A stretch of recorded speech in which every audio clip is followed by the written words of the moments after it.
Welcome to అభినవ భారత్. నేను రఫీ. భారతదేశంలో సుప్రీంకోర్టు ఇచ్చిన సమాధానం సంచలనంగా మారింది. దీనికి సంబంధించి చూస్తే రాష్ట్రపతి గవర్నర్లకు గడువు విధించలేమని సుప్రీంకోర్టు అయితే స్పష్టం చేయడం జరిగింది. అసలు ఏం జరిగింది, ఎందుకు ఆ విధంగా సుప్రీంకోర్టు చెప్పింది అంటే 2024లో తమిళనాడు ప్రభుత్వం ఒక 10 బిల్లులను చట్టం చేయడం కోసం గవర్నర్ అనుమతి కోసం అయితే పంపించడం జరిగింది. అయితే యాక్చువల్గా ఏదైనా బిల్లు చట్టరూపం దాల్చాలి అంటే కంపల్సరీగా ఆర్టికల్ 200 ప్రకారం గవర్నర్ పర్మిషన్ అయితే తీసుకోవాల్సి ఉంటుంది.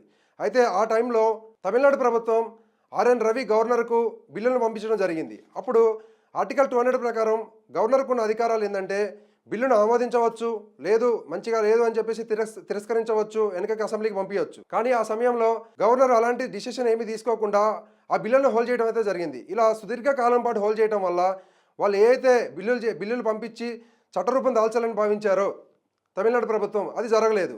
దాంతో తమిళనాడు ప్రభుత్వం ఏం చేసిందంటే సుప్రీంకోర్టును ఆశ్రయించింది. ఏమని, ఇట్లా మేము బిల్లులు చేసి పంపించాము, కానీ సెంట్రల్ గవర్నమెంట్ మాటలు విని గవర్నర్ దాన్ని ఆమోదించకుండా దాన్ని హోల్డ్ చేస్తూ ఉన్నాడు. దీనివల్ల మేము ఏదైతే బిల్లులు చేయాలనుకున్నామో ప్రజలు మమ్మల్ని ఎందుకు మమ్మల్ని అసెంబ్లీకి పంపించి చట్టసభలో పంపించారు, చట్టసభలో పంపించిన తర్వాత వాళ్ళకి ఏదైతే మంచో దానికి సంబంధించిన బిల్లులు మేము చేయాలనుకున్నాము, కానీ మేము చేసే విధానంలో కేంద్ర ప్రభుత్వానికి అనుగుణంగా గవర్నర్ వ్యవహరిస్తున్నాడు, అతని బిల్లులు ఆమోదించట్లేదు అని చెప్పేసి అయితే సుప్రీంకోర్టు ఆశ్రయించడం జరిగింది తమిళనాడు ప్రభుత్వం. ఆ సమయంలో సుప్రీంకోర్టు ఏం చెప్పిందంటే 3 నెలల్లోపు బిల్లులను ఆమోదించాలి, లేదు అంటే తిరస్కరించాలి. అతనుకున్న ఏదైతే ఆర్టికల్ 200 ప్రకారం ఆయనకున్న అధికారాలు ఉన్నాయో అధికారాలను వినియోగించి ఆయన ఏదో ఒక డిసిషన్ తీసుకోవాలి. ఇన్ కేస్ ఏ డిసిషన్ తీసుకోకపోతే ఆ బిల్లులు ఆమోదించినట్టుగా భావించవచ్చు అని సుప్రీంకోర్టు అయితే స్పష్టం చేసింది. ఆ రోజు జడ్జిమెంట్ ఇచ్చింది. తర్వాత ఇదే విషయం పైన ద్రౌపది ముర్ము సుప్రీంకోర్టుని ఒక క్వశ్చన్ అడిగింది. తమిళనాడు కేసును బేస్ చేసుకొని రాష్ట్రపతి ద్రౌపది ముర్ము సుప్రీంకోర్టుని క్వశ్చన్ అడగడం జరిగింది. ఏమని అడిగిందంటే, మీరు ఇచ్చిన జడ్జిమెంట్ ప్రకారం 3 నెలల లోపు అసెంబ్లీ పంపించిన చట్టసభల నుంచి పంపించిన పర్మిషన్ కోసం పంపించిన బిల్లులను ఆమోదించడం లేదా గవర్నర్ విచక్షణ అధికారాలతో డిసిషన్ తీసుకోవచ్చా, లేదంటే 3 నెలల వరకే టైం పీరియడ్ ఉందా అని అడగడం జరిగింది. సుప్రీంకోర్టు ఏం వెల్లడించిందంటే రాష్ట్రపతికి కానీ గవర్నర్లకు కానీ గడువు విధించే అధికారం అయితే మాకు లేదు, మేము విధించలేమని అయితే స్పష్టం చేసింది.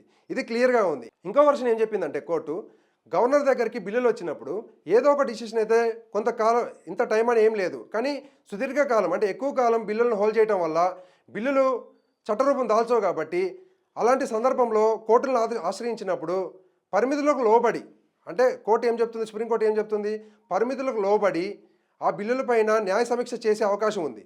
ఇప్పుడు ఒక బిల్లుని అసెంబ్లీలో బిల్లు చేసి పంపించిన తర్వాత గవర్నర్ దగ్గరికి ఆయన ఎక్కువ రోజుల పాటు, అంటే సుదీర్ఘకాలం, ఎక్కువ టైం, ఇంత టైం పీరియడ్ అయితే ఏం లేదు, ఎక్కువ కాలం ఆయన దగ్గర హోల్డ్ చేసుకోవడం వల్ల అవి చట్టరూపం దాల్చవు, ఆయన దగ్గరే ఉండిపోతాయి. అంటే అవి ఏంటి, స్పాయిల్ అయినట్టే, ఆ బిల్లులకు ఎలాంటి వాల్యూ ఉండదు.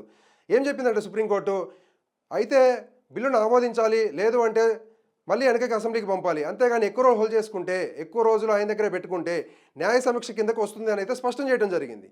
ఇది ప్రధానంగా చూసుకుంటే ఈ మొత్తం సినారియోలో ఎందుకు ఆ టాపిక్ అయింది భారతదేశంలో అంటే, ఇప్పుడు ప్రజాస్వామ్యంలో ప్రజలు నాయకులను ఎంచుకొని అసెంబ్లీకి పంపిస్తారు, అంటే చట్టసభలకు పంపిస్తారు.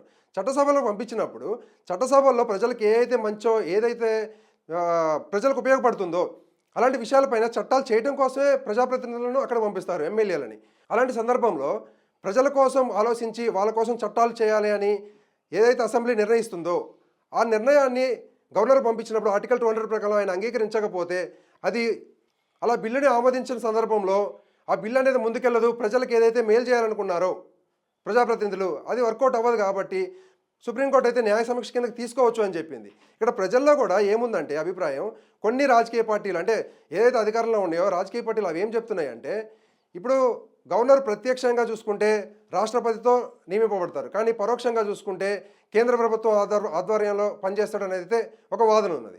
ఇప్పుడు కేంద్ర ప్రభుత్వానికి అనుగుణంగా పనిచేస్తున్న గవర్నర్ రాష్ట్రంలో ఉండటం వల్ల రాష్ట్ర ప్రభుత్వానికి మేలు జరుగుతుంది, రాష్ట్ర ప్రభుత్వం ఏదైతే తీసుకుంటుందో నిర్ణయాలు దానివల్ల రాష్ట్ర ప్రభుత్వానికి అంటే ఏ పార్టీ అయితే అధికారంలో ఉందో ఆ పార్టీకి మేలు జరుగుతుంది, ఆ పార్టీకి ప్లస్ పాయింట్ అవుతుందని చెప్పేసి రాష్ట్ర ప్రభుత్వం ఏం చేస్తుంది, గవర్నర్ని అది ఆమోదించొద్దు అని చెప్తుంది అని అయితే కొంతమంది భావిస్తున్నారు.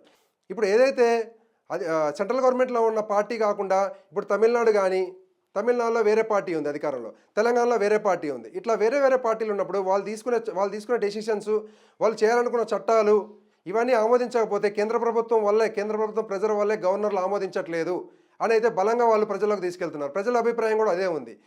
సుప్రీంకోర్టు అన్ని వాదనలు విన్న తర్వాత ఇటు ఏదైతే ఇక్కడ మొత్తం జరిగిన సినారియోలో ఏదైతే రాష్ట్ర ప్రభుత్వాలు చెప్తున్నాయో వాదనలు, అలాగనే గవర్నర్ రాష్ట్రపతి అడుగుతున్న క్వశ్చన్లు ఉన్నాయో వీటన్నిటిని బేస్ చేసుకొని 2 విధాలుగా ఆన్సర్ అయితే ఇచ్చింది సుప్రీంకోర్టు. ఒక విధానంలో రాష్ట్రపతి గవర్నర్లకు సంబంధించిన విషయంలో మేము రాము, జోక్యం చేసుకోము, గడువు లేదని క్లియర్ చేసింది. ఇంకొకటి రాష్ట్ర ప్రభుత్వాలకు ఏం చెప్పిందంటే, కేంద్ర ప్రభుత్వం రాష్ట్ర ప్రభుత్వం వేరే వేరే ఉన్నాయి అనుకోండి, అక్కడ బీజేపీ ఉంది, సపోజ్ ఇక్కడ కాంగ్రెస్ ఉంది, పక్క రాష్ట్రం తమిళనాడులో ఈ డిఎంకే ఉంది. ఇలాంటి సందర్భంలో వీళ్ళకేం చెప్పిందంటే, ఇన్ కేస్ గవర్నర్ కానీ ఎక్కువ రోజులు బిల్లును ఆపుతుంటే మీరు చేయాలనుకున్న చట్టాలు చేయలేరు కాబట్టి ఇది న్యాయ సమీక్ష కింద కూడా వస్తుందని అయితే స్పష్టం చేసింది. ఇక్కడ ఇద్దరికి చెప్పేసింది, ఇటు గవర్నర్లకి రాష్ట్రపతికి సమాధానం ఇచ్చేసింది, ఏదైతే రాష్ట్ర ప్రభుత్వాలు ఉన్నాయో వాళ్ళ ఆర్గ్యుమెంట్స్ అన్ని విని వాళ్ళకి సమాధానం ఇచ్చింది. ఇలా సుప్రీంకోర్టు అయితే జడ్జిమెంట్ ఇవ్వడం జరిగింది.